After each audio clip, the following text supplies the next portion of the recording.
नमस्कार. मी ॲडव्होकेट श्रुती देशपांडे आणि सुप्त गप्पामध्ये आपलं खूप खूप स्वागत करते. आजचा भाग खूप खास असणार आहे, त्यामुळे शेवटपर्यंत पहा. परंपरागत अध्यात्म, संस्कार, ज्ञान यामध्ये रमणारा ब्राह्मण समाज आता हळूहळू जागतिक स्तरावर ग्लोबल नेटवर्किंगमध्ये व्यवसायात आपली बाजू आजमावत आहे आणि सरस ठरत आहे. तर अशा या ब्राह्मण समाजाला एकत्र करण्याचं, बांधून ठेवण्याचं आणि सामाजिक दृष्ट्या तर पुढे नेण्याचंच, पण आर्थिकदृष्ट्याही सक्षम बनवण्याचं काम जे करत आहे ते दिग्गज व्यक्तिमत्व आपल्यासोबत आहे. BBNG म्हणजे ब्राह्मण बिझनेस नेटवर्क ग्लोबल या ग्रुपचे संस्थापक श्री श्रीपाद कुलकर्णी सर आज आपल्याकडे आहेत. सर, तुमचं खूप खूप स्वागत मनसुक्त गप्पामध्ये. धन्यवाद.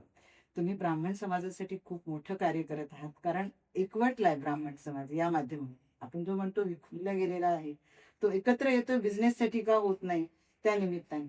पण हे BBNG जे ग्रुप आहे त्याची स्थापना कधी झाली आणि असा कोणता टर्निंग पॉइंट म्हणा किंवा घटना घडली ज्यामुळे तुम्हाला वाटलं की हा ग्रुप किंवा हे व्यासपीठ तयार करावं, आणि नेमकी कधी झाली याची स्थापना? 2014 मध्ये या ग्रुपची स्थापना झाली. अगोदर त्याचा विचार असा आला की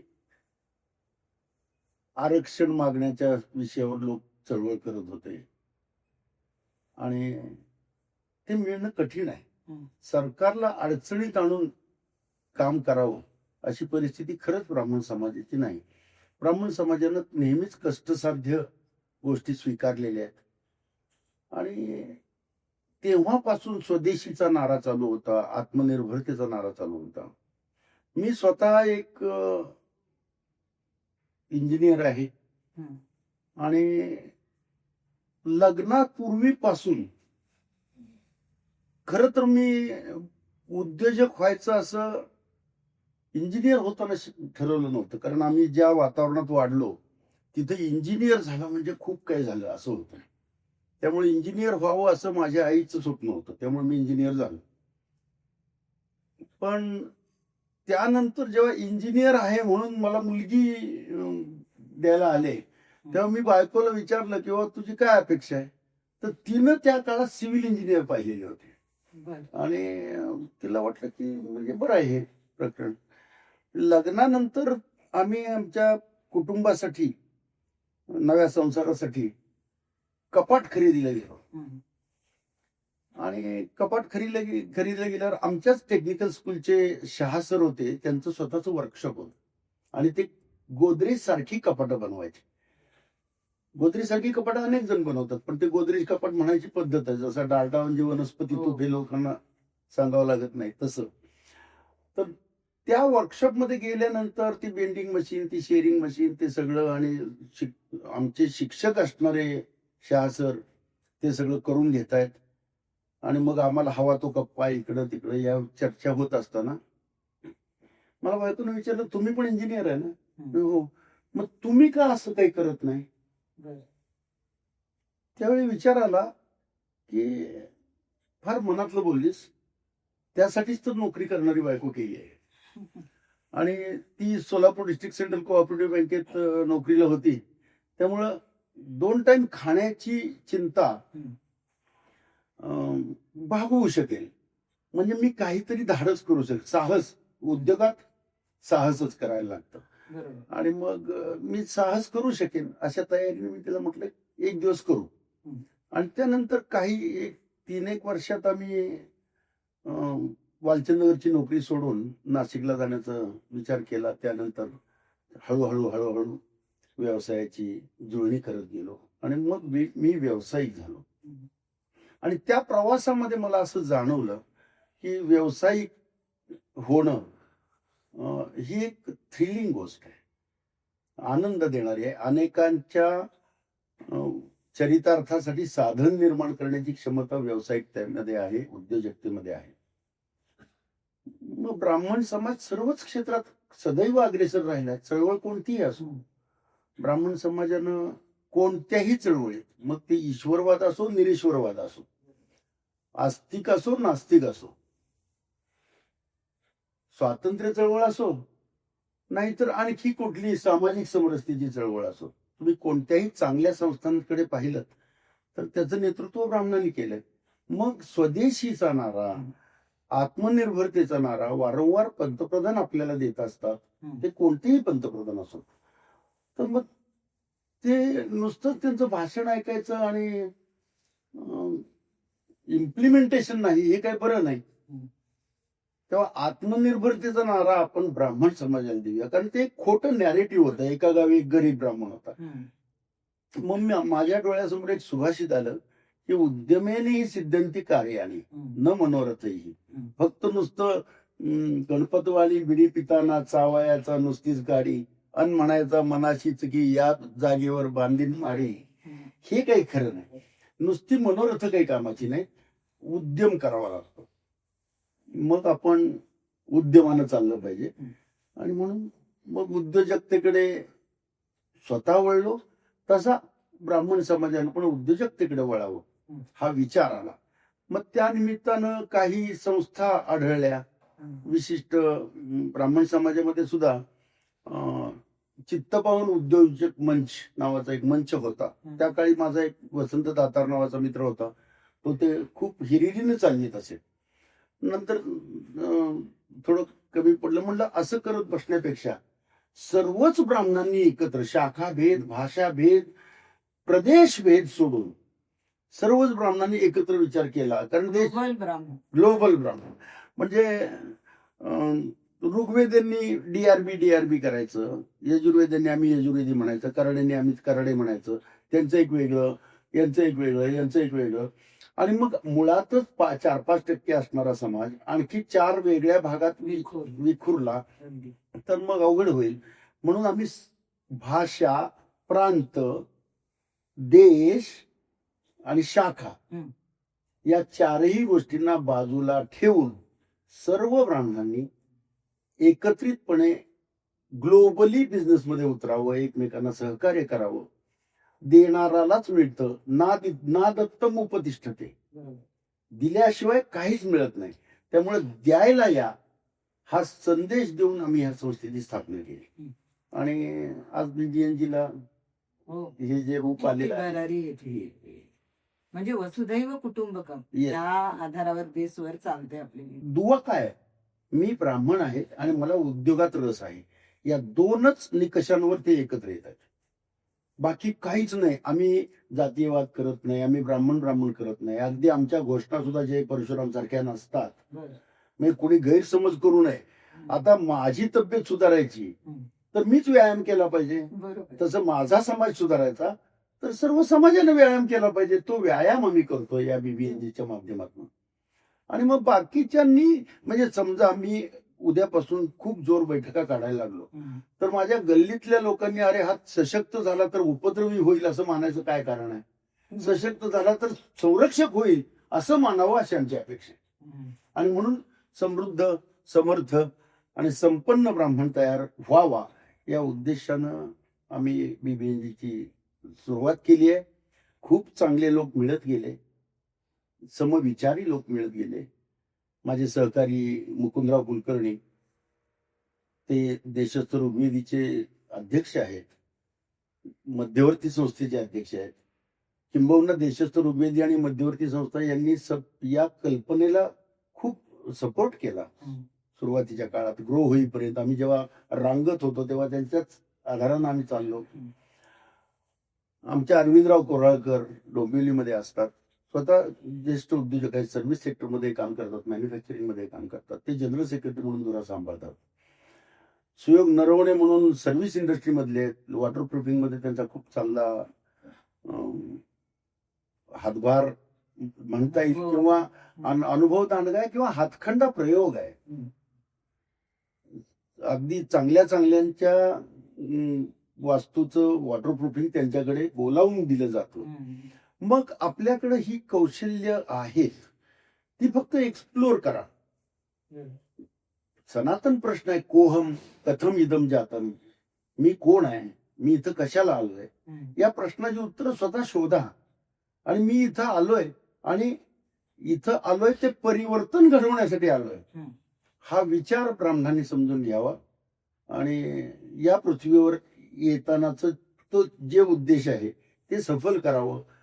उद्योजक व्हावं, मोठं व्हावं, समृद्ध व्हावं, संपन्न व्हावं, समर्थ व्हावं. हम्म. आणि जेव्हा जेव्हा समाजाला गरज पडेल, संपन्न आणि समृद्ध झाल्यानं हम्म. दैनंदिन गरजांमध्ये फार मोठा फरक पडत नाही. हम्म. पण जेव्हा समाजाला गरज असते तेव्हा दातृत्वाचे हात तयार होतात. हम्म. आणि म्हणून संपन्न व्हायचं, म्हणून समृद्ध व्हायचं. थोडस आपण म्हणू थोडक्यात तुमचे विचार ऐकून मला थोडं सावरकरांच्या विचारांच्या जवळ जातं असं वाटतं. कारण सावरकरांनी म्हटलंच आहे ना, आपण देशाचं देणं लागतो. हो तर तसं इतर समाजाला घाबरण्याची गरज नाही. तुमच्या हो, बोलण्यात हो. आम्ही एकवटतोय ते हो. फक्त समृद्धीसाठी आणि बरोबर. देशाचे ग्लोबली आपण हो. जागतिकरणच करणार, अगदी अगदी अगदी. इकॉनॉमिकली म्हणून. एक लक्षात घ्या की हा जो डीएनए आहे हा कधीही कृतज्ञतेकडे वळणारा नाही. अगदी. ब्राह्मण कृतज्ञ तुम्हाला शोधून सापडणार नाही. कृतज्ञतेचा वारसा हं. अहो दररोज संध्याकाळी प्रत्येक ब्राह्मणाची आई त्याला 7 वाजता देवापुढे बसून काय म्हणायला लावते? शुभम करोती, कल्याणम, बरं. आरोग्यम, धनसंपदा, शत्रुबुद्धी विनाशाय. आपले ज्ञानेश्वर माऊली काय म्हणतात? जे खळांची व्यंकटी सांडो, शत्रुबुद्धी विनाशाय. शत्रूची बुद्धी विनाशाय, शत्रू विनाशाय नाही. आणि आपल्याला कोणी शत्रू नाहीच ना. बरं. आपण इथं स्वकल्याणासाठी आलोय. स्वकल्याण करत असताना समष्टी कल्याणाचा विचार झाला तर राष्ट्र सर्वोपरी येतं. हं. राष्ट्र ही कल्पनाच कुठून येते? ही माझी माणसं आहेत. हं. या भूमीवर, या नकाशावर असणारा प्रत्येक माणूस माझा आहे असं जेव्हा वाटेल तेव्हाच हा देश माझा होईल ना. बरोबर. तिथं असणारी माणसं माझी नसतील तर काही झाडं माझी असतील का? हं. तेव्हा या सगळ्यांना माझं म्हणण्याला शिकवतोय आम्ही.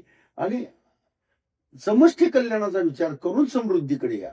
कारण एखाद्याला गरज असताना तुझी ऐपत नसेल तर तू कशी मदत करणार? बरोबर. 100 माणसामध्ये एखादा शूर निपजतो. शतेषु जायते शूरा, हं. सहस्त्रेषुच पंडिता, वक्ता दश सहस्त्रेषु. म्हणजे 100 माणसात एखादा पराक्रमी होतो, 1000 माणसात एखादा पंडित होतो, शास्त्री होतो, विद्वान होतो, 10,000 माणसात एखादा वक्ता होतो. पण सुभाषितकार पुढे म्हणतो दाता भवती वा नवा. नाही. म्हणजे दाता घडेलच आणि अमुक इतक्या लोकांनंतर घडेल याचं स्टॅटिस्टिकल डेटा उपलब्धच नाही. हं. म्हणजे दाते जर घडायचे असतील तर अगदी दुसराही दाता घडवता येईल बरोबर. किंवा 10,000 नंतरही दाता घडणार नाही. हं. मग दाते घडवायचे असतील तर ते उद्योजक असले पाहिजेत. हं. सरकार सुद्धा सर्व उद्योजकांना CSRच्या माध्यमातून काय करायला सांगतंय तर समाजाप्रती तुमचं देणं आहे ते द्या. हं.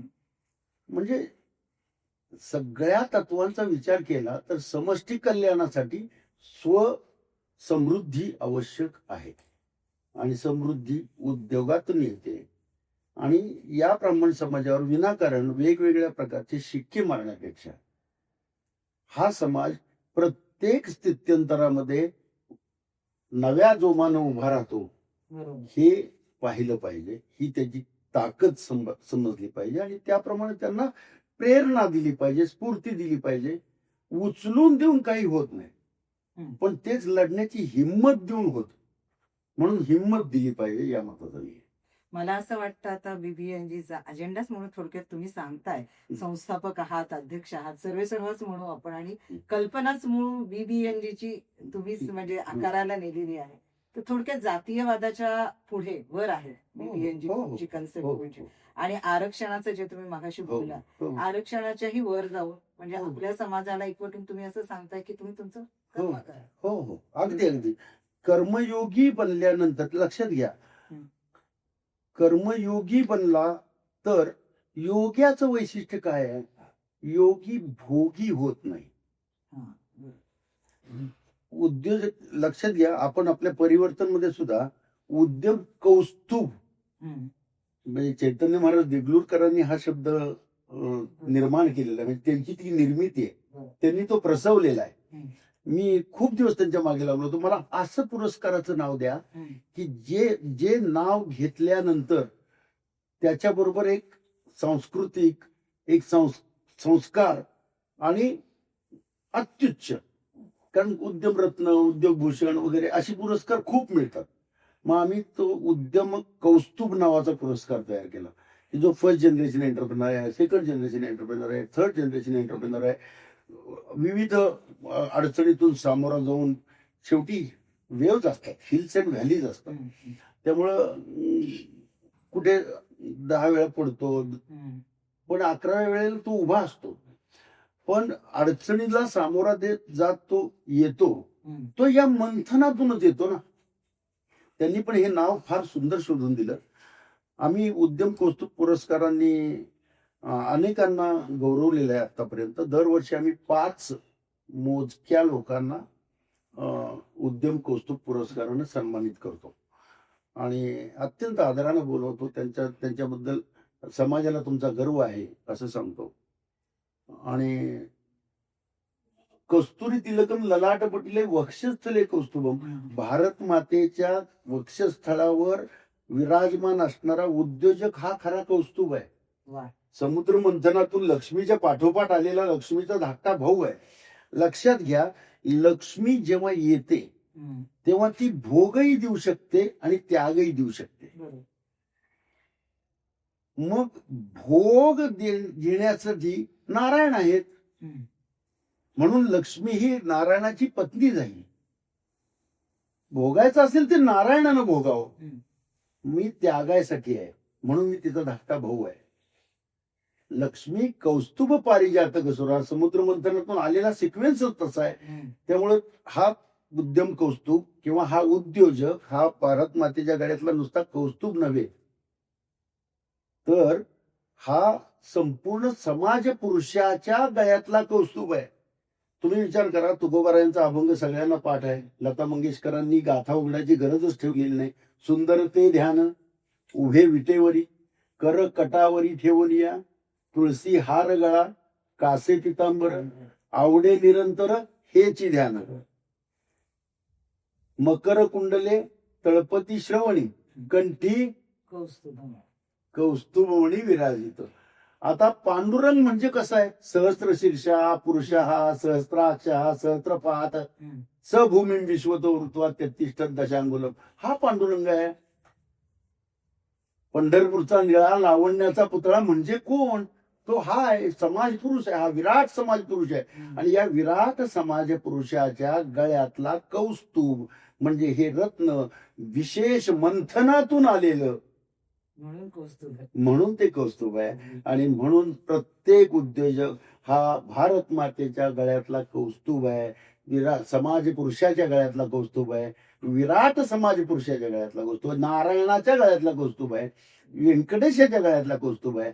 आणि म्हणून प्रत्येक उद्योजकाला त्या सन्मानानं सरकारनं पण वागवलं पाहिजे.